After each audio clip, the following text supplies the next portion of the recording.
পেহেলগাঁওতে সন্ত্রাসী হামলার পর প্রত্যাঘাত করেছে ভারত। তারপরও দেখেছি যে সীমান্তে একের পর এক অপ্রীতিকর পরিস্থিতি।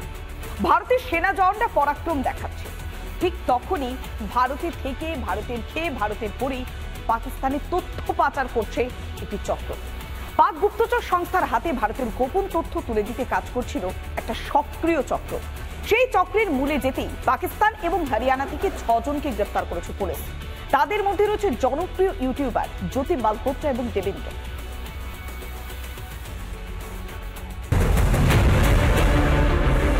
ঘরেই লুকিয়ে শত্রু। পাকিস্তানি গুপ্তচরদের সঙ্গে যোগাযোগ রাখার অভিযোগে গ্রেফতার হলেন দেশের জনপ্রিয় ইউটিউবার জ্যোতি মালহোত্রা। হরিয়ানার বাসিন্দা জ্যোতি ইউটিউবে ট্রাভেল উইথ জো নামে পরিচিত। গোয়েন্দা সূত্রে খবর, হরিয়ানার এই সুন্দরী তরুণী চরবৃত্তি চালাতেন। ভারতের বিভিন্ন জায়গার সংবেদনশীল তথ্য তুলে দিতেন পাক গুপ্তচরদের হাতে। শত্রু দেশের চরদের সঙ্গে হোয়াটসঅ্যাপ, টেলিগ্রাম এবং স্ন্যাপচ্যাটে যোগাযোগ রাখতেন জ্যোতি। পাক গুপ্তচরদের ফোন নাম্বার অন্য নামে সেভ করেও রাখতেন তিনি। 2023 সালে পাকিস্তানে গিয়েছিলেন জ্যোতি। নয়াদিল্লিতে পাক হাইকমিশনের আধিকারিকের সঙ্গে পরিচয়। এহসান উর রহিম ওরফে দানিশের সঙ্গে পরিচয় হয় তাঁর। দানিশের মাধ্যমেই পাক গুপ্তচর সংস্থার সঙ্গে যোগাযোগ হয় জ্যোতির। একাধিক পাক গুপ্তচরের সঙ্গে যোগাযোগ রয়েছে জ্যোতির। অন্যদিকে পাকিস্তানের চরবৃত্তির অভিযোগে গ্রেফতার হয়েছেন হরিয়ানার যুবক দেবেন্দ্র সিংহ। হরিয়ানার মাস্টগড় চিকা গ্রামের বাসিন্দা। পোস্ট গ্রাজুয়েট ডিপ্লোমার ছাত্র, বছর 25-এর এই যুবক। পাক গুপ্তচর সংস্থা ISI এর সঙ্গে যোগাযোগ। পাকিস্তান সেনাকে তথ্য পাচারের অভিযোগ। ভারত পাক সংঘাতের মধ্যে দেশের তথ্য পাচার। তাহলে কি এখন পাকিস্তানের টার্গেট ভারতের সুন্দরী তরুণ তরুণীরা? তাঁদের মগজ ধোলাই করেই নিজেদের কার্যসিদ্ধি করতে চাইছে পাক সন্ত্রাসীরা? রিপাবলিক বাংলা। একদিকে পাক সন্ত্রাসীরা জাল বিস্তার করছে, আর এর মাঝেই বাংলাদেশ থেকে ঘটছে অনুপ্রবেশের ঘটনা।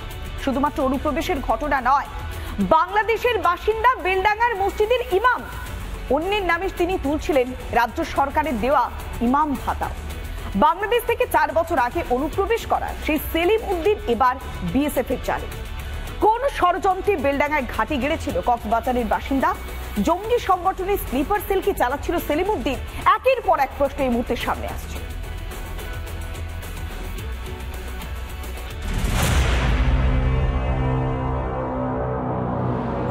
কোচবিহারের 3 বিঘা লাগোয়া এলাকা থেকে এক বাংলাদেশি গ্রেফতারের সামনে এলো চোখ কপালে তোলার মতো তথ্য। ধৃত বাংলাদেশের নাম সেলিম উদ্দিন।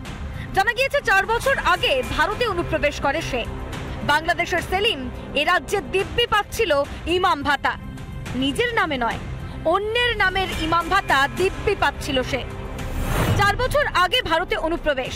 বাংলাদেশের কক্সবাজারের বাসিন্দা। স্থানীয় দর্জির দোকানে কাজ, মাদ্রাসাতে শিক্ষকতা করত। অন্যের নামে ইমাম ভাতা তুলে আত্মসাৎ। সেলিমের থেকে উদ্ধার হয়েছে আধার ও প্যান কার্ড, রেশন কার্ডও। আর 4 বছর আগে আসছেন, আবার ভারত থেকে বাংলাদেশে যাচ্ছেন, কোনো উদ্দেশ্য ছিল নাকি আপনার? হ্যাঁ, তো আপনি কি ইমাম ভাতা পেতেন? না, আপনি তো কালকে বলছিলেন যে ইমাম ভাতা পেতেন। ওইটা মসজিদের নামে আছে। আচ্ছা, অন্যের নামে আসতো আপনার অ্যাকাউন্টে টাকা দিলে? নাম কি মসজিদের নাম? মসজিদের নাম মকরমপুর দক্ষিণ পাড়া মসজিদ। কাপড় সেলাইয়ের কাজ করছে। কাপড় সেলাই কোথায় সেটা?